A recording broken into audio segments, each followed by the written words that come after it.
Os alimentos funcionais são alimentos normalmente desenvolvidos a partir dos alimentos considerados normais, naturais e que nós consumimos no nosso dia a dia e ao qual foi acrescentado um ingrediente específico ou foram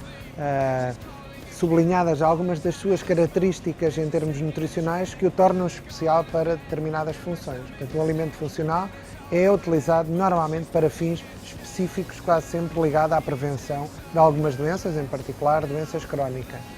Os alimentos que nós utilizamos no nosso dia-a-dia, obviamente, são muito importantes, mas normalmente os alimentos funcionais trazem um valor acrescentado, têm qualquer coisa a mais. Se forem, por exemplo, leites fermentados, é-lhes acrescentado uma bactéria, normalmente uma bactéria ácido lática, que é reconhecida por ter um efeito positivo. Se for uma água ao qual é acrescentada uma fibra, ela pode ter um efeito positivo em termos de aumento da saciedade e, portanto, poder contribuir em situações de controle de peso. Portanto, os alimentos funcionais são desenvolvidos normalmente com um fim específico, continuando, no entanto, a ser alimentos, não devendo ser considerados medicamentos.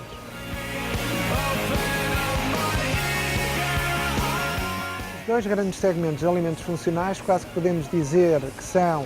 os que são desenvolvidos a partir dos leites fermentados e uma outra área, que é a área das águas, que é extremamente importante. Têm vindo a ser desenvolvidas algumas opções,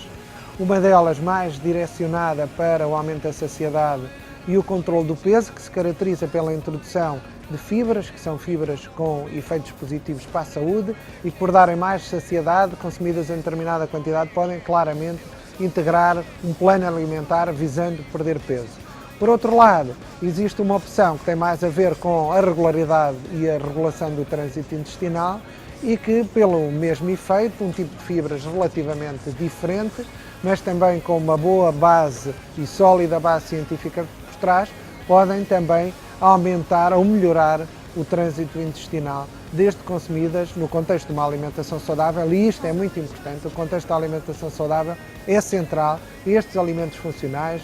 neste caso estas águas, podem verdadeiramente ter um efeito positivo. Naturalmente, os alimentos funcionais não devem ser vistos como alimentos milagrosos e muitas vezes são associadas a eles alegações de saúde. As alegações de saúde são importantes porque sublinham o efeito positivo de um determinado alimento, mas têm que ter por trás uma investigação científica sólida. Portanto, quando, por exemplo, falamos de uma água funcional, estamos a falar de um alimento ao qual foi acrescentado um determinado nutriente para um fim específico, designadamente para aumentar a saciedade e ajudar a controlar o peso, mas utilizar essa alegação implica que tenham existido e que existam constantemente trabalhos de investigação que garantam que aquele efeito é um efeito positivo e que o consumo durante um determinado período de tempo, de facto, tem contributos